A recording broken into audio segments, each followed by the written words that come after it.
বুজিলে হা কাৰ চামচা কৰিবলৈ আপুনি আহিছে হা কি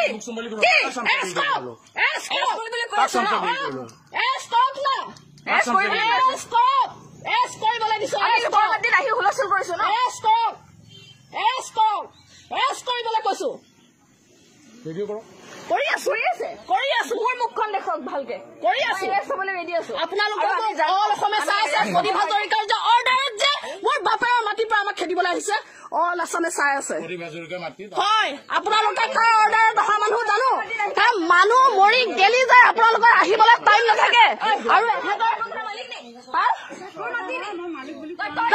ওলাব লাগিব এতিয়া ওলাব লাগিব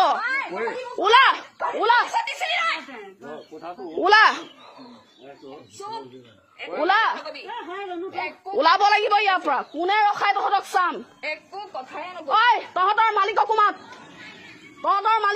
ইয়াত কোন আগৰ মাত চবকে মাত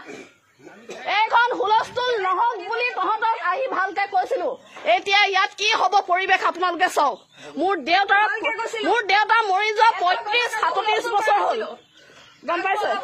তহঁতৰ মালিকক মাত ফোন কৰি ইয়ালে তহঁতৰ মালিকক মাত আপোনালোকে যি হয় মানুহক ৰাখিছিলে সিহঁতি ঘৰ বনাই আছে ফোনৰ ৰেকৰ্ডিংটো শুনোৱা নাই কেলে ছচিয়েল মিডিয়াত দিম আপোনালোকে প্ৰদীপ হাজৰিকাৰ চামচা আজি আপুনি ডিউটি কৰিবলৈ আহিছে আমাক এৰেষ্ট কিয় নকৰে হিমন্ত বিশ্ব শৰ্মা আহিব নহয় আজি হিমন্ত বিশ্ব শৰ্মা নাহিব জানো আহিব নহয় আপোনালোকৰ ডিউটি নাই মানুহ এটা চুৰ হব ডকাইত হব আপোনালোকে মাহ ধৰি পেলাই উলিয়াব নোৱাৰে আজি এই সাধাৰণ মানুহ ঘৰে কেছ দি দিলে আপুনি দৌৰি আহি গল তেওঁলোকে ফোন কৰাৰ লগে লগে দৌৰি আহি গল আপুনি শুনক এইবাৰ পক্কা চবুত লৈ পেলাই আহিব ইয়ালে এই কেম্পাছৰ ভিতৰলৈ পক্কা চবুত লৈ পেলাই আহিব এই কেম্পাছৰ ভিতৰলৈ মই কৈছো আপোনালোকক কৈছো মুঠতে পক্কা চবুত লৈ আহিব এইডোখৰ কাৰ মাটি হয় চাবিত কৰিবৰ কাৰণে প্ৰদীপ হাজৰিকা XYZ যোন আছে প্ৰদীপ হাজৰিকা আজি এইটো কাম কৰক বুলিয়ে বিচাৰি আছিলো ভগৱানে গুৰ মাৰি গংগাত পেলাই দিলে আজি আমাৰ পৰিয়ালটো গম পায় ওলা এতিয়া প্ৰদীপ হাজৰিকাৰ ঘৰত যা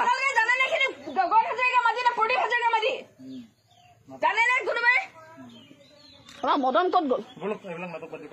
নাটক নহয় আপুনি কেলে পলাইছে থাকক না আৰু অলপ দেৰি প্ৰদীপ হাজৰিকা পঠিয়াইছিলে খেদিবৰ কাৰণে আমাক পঠিয়াইছিলে আমাৰ বাপেৰৰ মাটিৰ পৰা এয়া প্ৰদীপ হাজৰিকাই পঠিয়াইছিলে খেদিবলৈ ইয়াৰ পৰা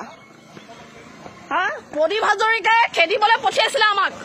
আমাৰ বাপেৰৰ মাটিৰ পৰা প্ৰদীপ হাজৰিকাই খেদিবলৈ পঠিয়াইছিলে কেলে কোনো কৰিম এৰেষ্ট কৰি লৈ যাবলৈ কৈছো ন বেআইনী কাম কৰিছো যদি এৰেষ্ট কৰি লৈ যাওক আমি এৰেষ্ট কৰিবলৈ কলো নহয় আপোনালোকক নিজে এৰেষ্ট হ'বলৈ আহিছো